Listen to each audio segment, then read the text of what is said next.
नहीं, बिल्कुल। पहले तो मैं उज़मा जी को बोलना चाहता हूँ कि उज़मा जी, आप में क्या ऑफ का बटन नहीं है मैडम क्या? आपको नहीं पता कि आपका फेडेड ऑन है? आप लगातार 15-20 मिनट से बोल रही हैं। क्या करें मैडम रुक गौरव, जाइए मैम, वो आप आपको। भी अपने मैम ऑटो प्लीज का अलाउ मी बटन टू कभी कंप्लीट। कभी बंद मैम कर देखिए, दिया मैंने तो करें आपके ना। बीच में नहीं बोला मैम। मैं आपके बीच में बिल्कुल नहीं बोला। मेरी आपसे रिक्वेस्ट है, आप मुझे बोलने दें please. It's my humble request ma'am. देखिए, ऐसा है, दो चीजें हैं यहाँ पे, ठीक है ना? आप कुछ भी बोलें, फॉल्स फ्लैग ऑपरेशन, ये हर समय। अब वो साहब जो थे, वो टाई पहने हुए हैं, पाकिस्तान के पैनलिस्ट, मैं माफी चाहता हूं, मैं उनका नाम नहीं जानता। वो कह रहे हैं कि साहब, ये जो पूरा मामला है ना, एक एक साबिक किसी अमेरिकन ऑफिशियल ने ये बोला है कि 5 मिनट, वो इसीलिए साबिक है क्योंकि वो बकवास करती थी। Now she does not have a job, she is gone, retired. और ये रैंडम किसी गोरे को पकड़ना और ये सोचना कि क्योंकि गोरे ने बोला है तो ये सुपीरियर स्टेटमेंट है। अरे, उसका ओहदा क्या है? किस कुर्सी पे बैठी है? साबिक है ना। तो साबिक को take it with a pinch of salt. साबिक तो कुछ भी बोलते हैं, इट डजंट मैटर, है ना। उसको पूरा पाकिस्तानी मीडिया प्ले कर रहा है। दूसरी चीज मैं आपको बताता हूं कि द वे वी थिंक, ये आप कहते हैं कि 5-10 मिनट के अंदर प्रूफ कैसे मिल गया? पूरा का पूरा इस्लामिक जिहाद कश्मीर में पाकिस्तान ने शुरू कर रखा है, ठीक है। और अगर आप मेरी बात समझें तो मैं ये कहना चाहता हूं कि भारत प्रूफ ढूंढ ही क्यों रहा है इस चीज में? If it is terrorism, it is defect. तो पाकिस्तान, हमारा रिस्पॉन्स होना चाहिए कि अगर कश्मीर में कोई भी वाकया होता है, वो करने वाला पाकिस्तानी हो या लोकल हो, उससे कोई फर्क नहीं पड़ता। Immediately within 5 minutes there should be a response along the line of control. कहानी खत्म। इतना स्ट्रेस नहीं लेना किसी चीज का। और आखिरी चीज, last thing I would like to say, कि देखिए, मैं आपको बात बता रहा हूं, भारत को जो रिस्पॉन्स करना है भारत करेगा। और कल के बाद आपको अनफोल्डिंग, कल शाम को 4-5 बजे के बाद आपको उसकी अनफोल्डिंग दिख जाएगी। आपको पता लग जाएगा बड़ी बात जनरली कह किस रहे हैं आप। डायरेक्शन में भारत कल शाम को 4-5 बजे के बाद, अजय, आपने 4-5 बजे के लास्ट बाद बात कर दी, आपको। तो मेरी मैडम मेरी बात सुन लें। लीजिए। अब आप मेरी भी मैम, बात सुन लें। नहीं, मेरी बहुत बात सुन बड़ी लीजिए, बात बड़ी कह रहे इंपॉर्टेंट। हैं उज़मा जी। घर के दरवाजे देख लीजिए। कल शाम को 4-5 के बजे के बाद कुछ हो सकता है। गौरव आर्या जी बोल रहे हैं। जी, मैं ये कह रहा हूं कि कल शाम को 4 और 5 बजे के बाद आपको जनरल डायरेक्शन पता लग जाएगा कि भारत किधर जा रहा है। Tomorrow is the day when the government, the Modi government will take a decision कि कैसे करना है। अब किसी साबिक अमेरिकन गवर्नमेंट ऑफिशियल ने क्या बोला, आप क्या सोचते हैं, मैं क्या सोचता हूं, बड़ी बात कह रहे हैं। हम सबके जी, ये कल हो जाएगा। कल के बाद, कल फैसला है, कल फैसले की दिन है, कल फैसले की रात है। कल के बाद आपको, फिर उसके बाद जो भी होना है, बिल्कुल, एक्शन होना है। कल 24 घंटे की मोहलत है। तय हो जाएगा कल भारत कौन सी जगह, कौन सा टाइम इस्तेमाल करेगी, कब, कहां और किसको टारगेट करेगी।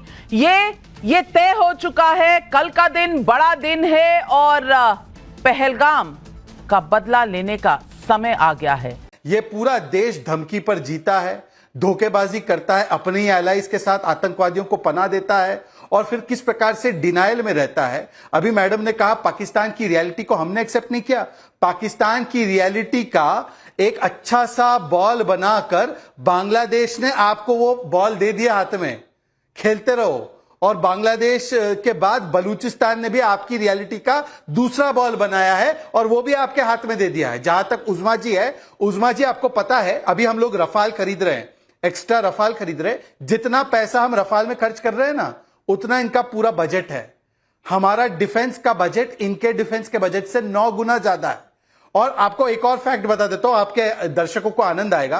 पाकिस्तान की कुल इकोनॉमी है कुछ 35 लाख करोड़। हमारी LIC कंपनी ना, इंश्योरेंस बेचने वाली, करने वाली कंपनी, उसका मार्केट एसेट है 50 लाख करोड़। महाराष्ट्र का खुद का इकोनॉमी का साइज है लगभग 55 लाख करोड़। और भारत का तो इकोनॉमी का साइज छोड़ ही दीजिए, आपकी कल्पना के बाहर है। पर कल्पना के बाहर एक्शन भी होने वाला है। इसीलिए जनरल मुनीर कहां हैं, इसीलिए शहबाज शरीफ अस्पताल में हैं, इसीलिए पाकिस्तान के जो एक के बाद एक रेजिग्नेशन हो रहे हैं आर्म फोर्सेस में, इसीलिए आज ऑफिसर से लेकर सोल्जर्स कह रहे हमें नहीं लड़ना है। तो ये जो इकोनॉमिक घेराबंदी, जो डिप्लोमेटिक घेराबंदी और जो जलबंदी हो रही है पाकिस्तान की, अब इसी की वजह से ये पाकिस्तान की स्थिति इस प्रकार के डर के माहौल में तब्दील हुई। बिल्कुल सही कह रहे हैं मुकीम अहमद साहब। सवाल इस बात का नहीं है कि कौन कितनी शेखी मार रहा है। यहां शेखी, war is not an issue जिसपे कोई शेखियां मारे। लेकिन आप मुझे बताइए, the worst kept secret of Pakistan जो था कि वो आतंक एक्सपोर्ट करता है, वो तो कबूलनामा आपके डिफेंस मिनिस्टर ने दे दिया। अब वो सारी दुनिया ने सुन लिया। उसके बाद चीन के ऊपर कितनी आपकी डिपेंडेंस है अपनी डिफेंस सिक्योरिटी के लिए, वो दुनिया जानती है। मुनीर साहब कहाँ हैं, ये पूरी पाकिस्तान लालटेन लेकर ढूंढ रही है। शहबाज शरीफ अस्पताल में है, शहजाद जी बता रहे हैं। मुझे ये बता दीजिए कि अगर पाकिस्तान कह रहा है कि कोई एडवेंचरिज्म नहीं होना चाहिए, तो पाकिस्तान ये टेररिज्म का एक्सपोर्ट कब बंद करेगा? क्योंकि डॉसियर खेलने का समय तो चला गया, और अब जब खबर लेने का समय आया है तो पाकिस्तान घबराया हुआ क्यों है? देखिए, अब ये आपका एक परसेप्शन है कि पाकिस्तान घबराया हुआ है, लेकिन आपकी घबराहट मुझे समझ नहीं आती कि ये एक और फॉल्स फ्लैग ऑपरेशन आप करने जा रहे हैं। आपके जानिब से जो कुछ एलिगेशन लगाए गए हैं उसका अब ये सुनिएगा आराम से प्लीज, और माइक बंद न कीजिएगा जैसे उस्मा कारदार का किया। ये गुजारिश ये है कि कोई प्रूफ अभी तक सामने नहीं आया। 6वां या 7वां दिन है उस घटना के बाद।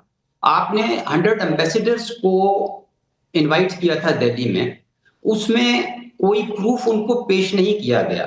न्यूयॉर्क टाइम्स की रिपोर्ट है कि पाकिस्तान के ऊपर ये ब्लेम डाला जा रहा है। दूसरा, रॉबिन राफेल जो अभी शहजाद भाई अभी आपकी बारी है मेरे बाद। हाँ, रॉबिन राफेल जो साबिक नायब वजीर खारजा हैं अमेरिका की, उन्होंने कहा, वैसे न्यूयॉर्क टाइम्स को अमेरिका के फॉरेन डिपार्टमेंट ने करेक्ट कर दिया है।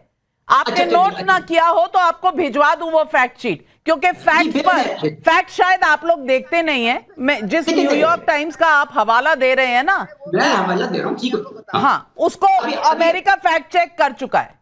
देखिए, मुझे वक्त दे दें, फिर आप बाद में दुरुस्ती कर लीजिएगा। मेरी बात तो मुकम्मल होने दें, आप इजाजत दें ना मुझे, जब बुला लिया तो बोले जी। और फिर जो रॉबिन राफेल हैं साबिक वाइस फॉरेन मिनिस्टर, उन्होंने कहा कि जी घटना के 5 मिनट के बाद ही पाकिस्तान पे इल्जाम लगाना और दोषी ठहराना दुरुस्त नहीं है। आपके यहाँ से सुब्रमण्यम स्वामी जी क्या कह रहे हैं, वो इस्तीफा मांग रहे हैं नरेंद्र मोदी जी का। आपके कर्नाटका के वजीर आला सदरमा स्वामी राव साहब वो फरमा रहे हैं कि जनाब ये सारा ड्रामा है। आपके यहाँ से ये आवाजें उठ रही हैं कि ये बिहार का इलेक्शन जीतने के लिए फॉल्स फ्लैग आप जिनका नाम ले रहे हैं, नाम तो सही ले लीजिए, लेकिन उनका भारत के पॉलिटिक्स में और डिसीजन मेकिंग में कितना रोल है ये भी आप तय कर लीजिए। अब यूं तो बोलने वाले आपके ट्विटर पर, आपके अखबारों में क्या क्या लिख रहे हैं मैं आपको क्या बताऊं, आप बेहतर जानते हैं। लेकिन गौरव आर्या ये कहते हैं हम नहीं घबराए हुए, भारत घबराया हुआ है, और भारत ने 5 मिनट में बता दिया। भारत को बताना ही था ना, हम तो जानते हैं इनके नक्शे कदम किस तरह के हैं, ये तो हम